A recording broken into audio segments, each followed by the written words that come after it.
I will gather them that are sorrowful for the solemn assembly, who are thee, to whom the reproach of it was a burden.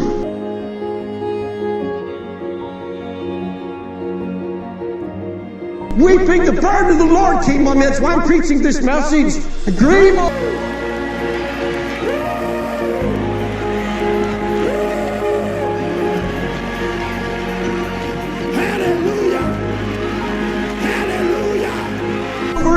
Let me tell you, I quote word for word what was said.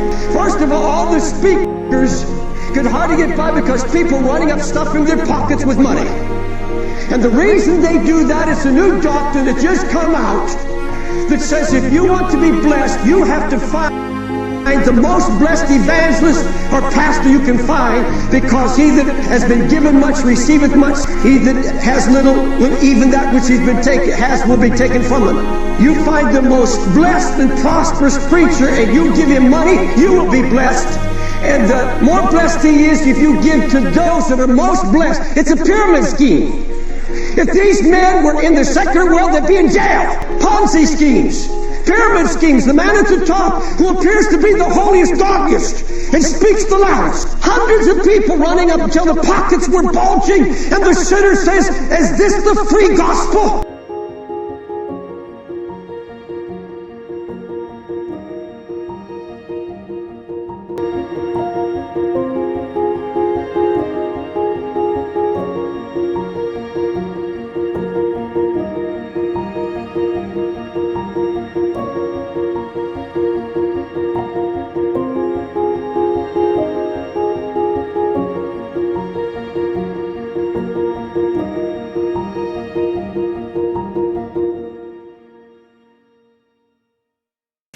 And they're forgetting that if you don't defend the gospel, you're disobeying Christ. This is what I don't think people are grasping. So when I say that, when Montgomery says it, when Norm Geisler says it, Harold Lindsell, then we are fomenting division, you see. Now, I would like to ask just a simple question. Dave Hunt came out with a book, The Seduction of Christianity. Mm-hmm. All right. Been a lot of hullabaloo and hoopla about the book. I understand. We're afraid to discuss the book, Hunt, the people involved, the names that are named, the situations, because we're afraid that we're going to get into a brouhaha in which we have to give equal time to everybody. Or division of the body. Or division of the body. Well, let's face that issue. Whether it's Dave Hunt or anybody else, they have a right to be heard. And we have a right to respond to them.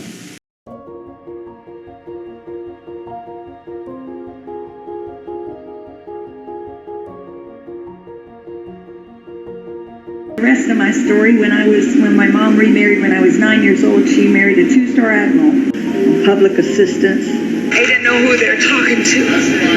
They thought they were just talking to a young 19-year-old girl that didn't have insurance, and they looked at her a little poor, living in a trailer with no money. When Paula and I were dating, but her dad was an admiral in the Navy, so she was living at Bethesda Naval Hospital. Her dad was over the medicine. She was living in Bethesda Naval Hospital, and we were just starting to...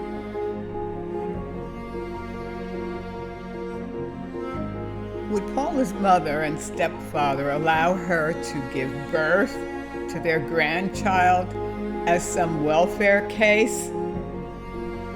I don't think so, especially since her stepfather was an admiral, Charles Lohr, and he was in charge of the medicine at Bethesda Naval Hospital, which is now Walter Reed, according to Randy and Mr. Lohr's bio on Wikipedia.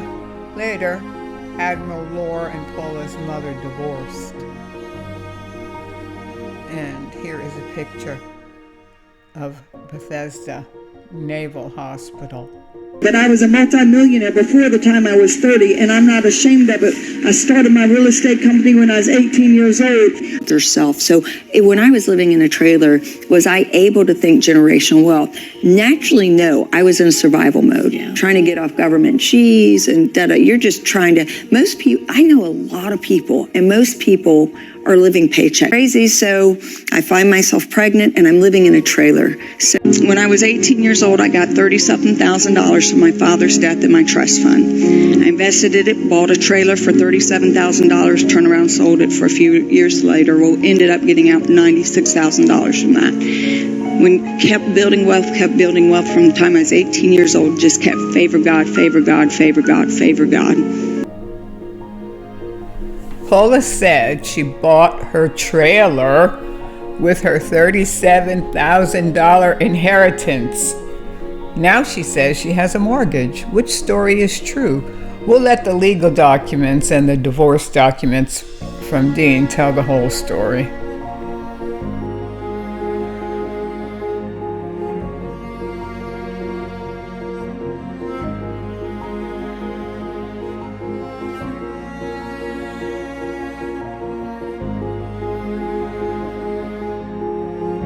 It didn't start believing God for multitudes of millions of dollars and to preach the gospel globally to nations to be shaken. It started when I was 18 years old in Mount Airy, Maryland on Bill Moxley Road, living in a trailer.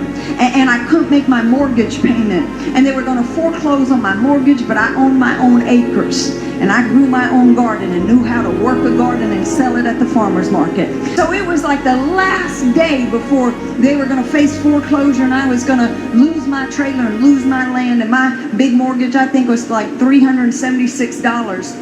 And I ran back to my little paneling trailer closet, and I pulled out this jacket that I got at Goodwill. And I started modeling. I said, look what I got. I said, I think I paid maybe $2 or $3 for it. I said, this ain't bad, isn't it? And it had been a long time since I tried it on. And when I put it on, I felt something in the pocket. I was like, this is weird, this is strange. And I reached down for my Goodwill jacket, and I pulled out a wad of cash. Well, I got excited just about like you did right there. So I had like, I don't know, I had like 16, I don't have the exact numbers tonight, but like $16 or something in my bank. And I pulled out this wad of cash, and it was like $360. It was to the T what I needed to pay the mortgage on that trailer. My God taught me, Paula, if I will put an angel at Goodwill to put the exact amount you need to make a trailer payment. As you can see here, on June 30th of 1986, Paula and Dean took out a mortgage for $50,000. So Paula did not buy her trailer with her inheritance of $37,000 because she would not have a mortgage for $50,000, and the mortgage was given by William F. Green, who was Dean's uncle. And as you can see here in the divorce settlement from 1989 of February, it lists Paula's assets and liabilities. And the liability, you see home mortgage, $39,000. So again, she didn't use $37,000 of her inheritance to buy this trailer on Bill Moxley Road. And also you see here that Paula had a brand new car, and she was crying the blues about government cheese, and she was going to be foreclosed. But here she was when she was 18 years old. They actually owned this home, and you can see her total assets and liabilities. Here you see that in the divorce settlement, she gave up her rights to the trailer on Bill Moxley Road, and her husband agreed to pay her $5,000, and she would transfer all of her rights, title and interest to the husband in the above referred to premises. So she did not sell her trailer for $97,000. That was a lie. As you can see here, Dean sold the trailer in February of 1990, and he sold it for $67,000. And as you can see here, it was sealed by the notary, and only Dean's name is on there, not Paula, so she already had given up her rights to the trailer. And that was in February of 1990 that Dean Knight sold the trailer. There you can see there was a release of the mortgage, and that was in March of 1990. So he paid off the mortgage, not Paula. I don't know why she has to make up these fairy tales. Here is the famous trailer on Bill Moxley Road. Look, it's quite nice. It's actually not really a trailer. It's a mobile home that sits on a foundation on a very lovely piece of property on a nice country road.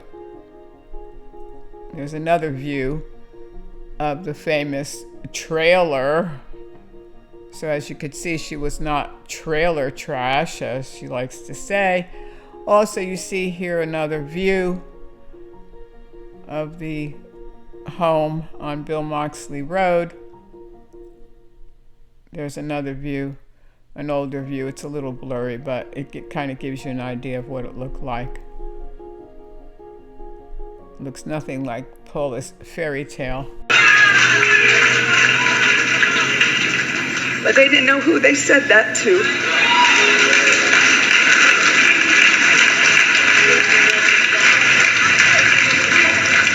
They didn't know who they were talking to.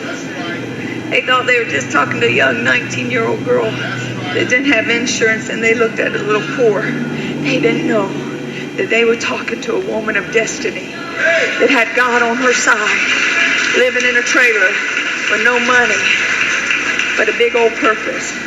And when I had Brad, I'm just this young girl, scared to death in this hospital, just shaken on public assistance. I was an 18-year-old girl living in a double-wide trailer, growing my own vegetables on government cheese. But I was a multimillionaire before the time I was 30, and I'm not ashamed of it. I started my real estate company when I was 18 years old. When I went through the hardest time of my life a few years ago, I calculated in my mind, because I started working as an entrepreneur when I was 18 years old. By the time I was 30, God had blessed me. For me.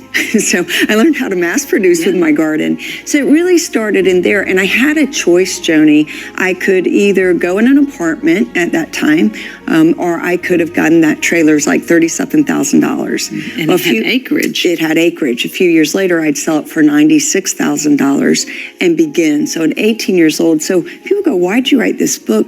Recognizing the apostolic, but as a spiritual person, your ministry didn't just stop when you prayed for people and preached and traveled the globe and went on TV. God was trusting you and getting to nurture and shepherd a nation to a place where my generation could have revival. Hey, it's not just local. You're not just a mother to me and a mother to Nicholas. God chose you to be Abra. You think that name was accident? That was prophetic. And we honor you for being a mother to this nation today. We honor you.